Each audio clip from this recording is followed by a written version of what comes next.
Čajevec je rastlina, ki jo lahko gojite tudi pri vas doma. Danes pri nas dežuje, zato smo v notranjem prostoru, drugače pa čajevec brez težav prenese temperature do 5 stopinj Celzija, zato ga konec jeseni oziroma v hladnih jesenskih dneh premaknemo v notranje prostore. Odlično se počuti pri temperaturi do okrog 10 stopinj Celzija. To je tista temperatura, ki je mogoča na kakšnem svetlem stopnišču, tudi zaprtem zasteklenem balkonu. Vsekakor pa ga ne moti tudi nekaj stopinj nižja temperatura. No, kar se tiče dostave, tak čajevec lahko prejmete po pošti. Pri nižjih temperaturah je v pakiranju tudi taka grelna vrečka, tako da je rastlina varna pred kakšnimi ekstremnimi ohladitvami v hladnem obdobju leta. Za presajanje čajevca uporabimo zemljo, ki je kisla. Jaz najraje uporabim kar zemljo za rododendrone oziroma ozeleje, ki so ljubljene rastline, kajti čajevec ima rad rahlo kisla do skoraj nevtralna tla, ampak nekoliko bolje raste v kislih tleh. Zemljo pa bomo nekoliko razkisali tudi z vodo iz vodovoda. Če zalivamo, vedno zalivamo s postano vodo. No, na dno lonca pa vedno dodamo, jaz uporabim kar glinopor, drugače lahko uporabite tudi kakšne kamenčke. Posoda mora imeti luknje, da voda odteka. Pri sajenju čajevca pa vedno gledamo, da izberemo posodo, ki je približno za 2 do 3 prste širša od posode, v kateri smo rastlino dobili. Tak čajevec bo treba presaditi čez kakšno leto, ko se bodo korenine dobro razrasle.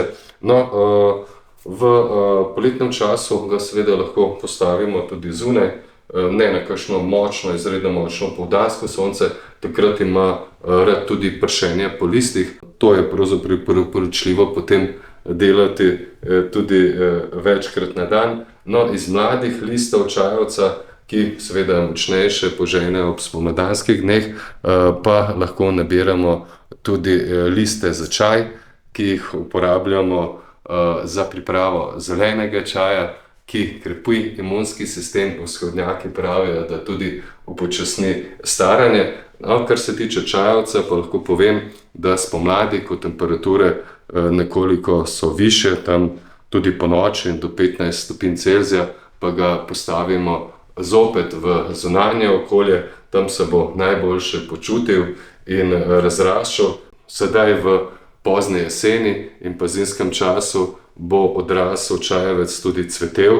Ima zelo prikupne bele cvetove, ki tudi dišijo, tako da je hkrati tudi zelo prijeten okras in tako rastlino si lahko privošči prav vsak, kjer ima nekaj zelene žilice, volje, da si enostavno pridela nekaj domačega čaja. Vsekakor pa je rastlina zelo lepa na pogled, zraste tudi kar visoko, to je mlada rastlina, doseže lahko tudi višino do 2 metrov. Takrat pa je seveda potrebno obrezovanje.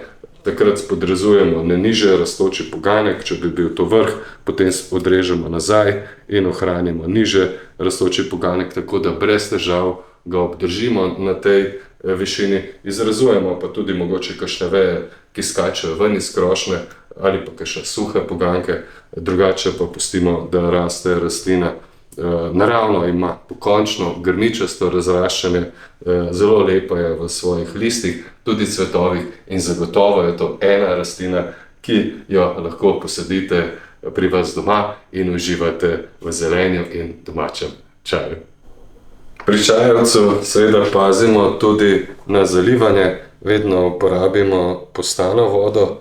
No, na začetku, ko substrat še ni dovolj navlažen, je treba kar večkrat zaliti, predvsem ob robu posajenja, kajti sadika je sama bila že dovolj vlažna. Pazimo pa na to, da se dobro zalije rob.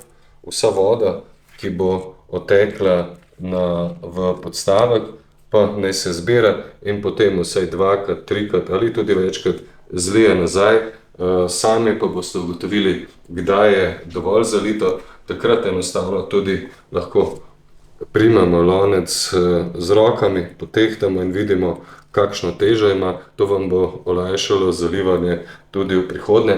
V zimskem času, če je na temperaturi okrog 10 stopinj Celzija, ne zalivamo prekomerno, v poletnem času pa seveda v posodi zalivamo tudi dvakrat na dan, da preverimo, če je čajevec primerno vlažen, pa je najboljše preveriti kar s prstom. Prst porinemo v zemljo ob robu in če je substrat vlažen, je zalito in je rastlina dobro zalita. Včasih deluje, da je na površini vse že suho, ampak čajevec ne trpi prekomerne vlage in zadrževanje vlage, tako da zato smo dodali tudi glinopor. In pri zalivanju je treba pač biti pozoren, da ne zalivamo preveč in hkrati ne utopimo rastline. To je tisto ključno. No, povabil bi vas, da nam sledite še na spletnem portalu Zeleni svet, YouTubeu, kjer se lahko tudi naročite na nove objave, Facebooku, Instagramu in pa TikToku.